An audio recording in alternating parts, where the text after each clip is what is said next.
In today's video, I'm going to teach you how to draft an email in Microsoft Outlook Fast 2025 Guide. We'll use Outlook on the web for this walkthrough. Start by opening your browser, searching for Microsoft Outlook, and heading to the official Outlook site. Sign in with your account so you land on the Outlook home screen.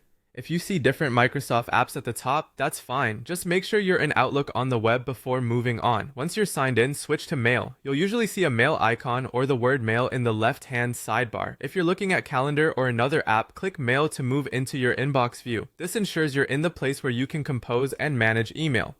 Next, click New Mail. This button is typically near the top left of the Mail screen. When you click it, a Compose pane opens so you can start drafting. If your layout looks a little different, look for New Message. Same idea, just a slightly different label. In the To field, enter the email address of the person you're sending to. You can start typing a name or address, and Outlook will suggest contacts based on your history.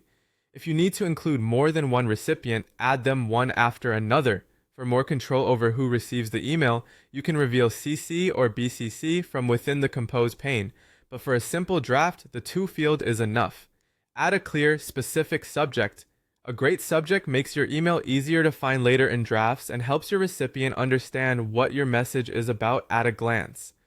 Now write your message in the main body. Keep it straightforward, a short greeting, the purpose of the email, any key details, and what you'd like the recipient to do next. Use the formatting toolbar if you want to bold headings, create simple lists, or adjust spacing.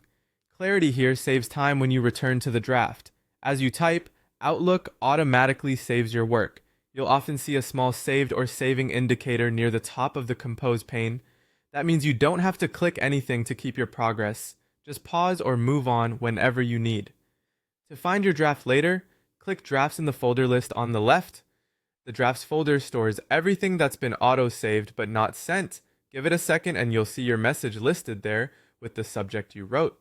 When you open Drafts, your email should be right there, ready for you to continue editing or finalize later. That's all it takes to quickly create and locate a draft in Outlook on the web. Practice this a couple of times and drafting messages will become second nature.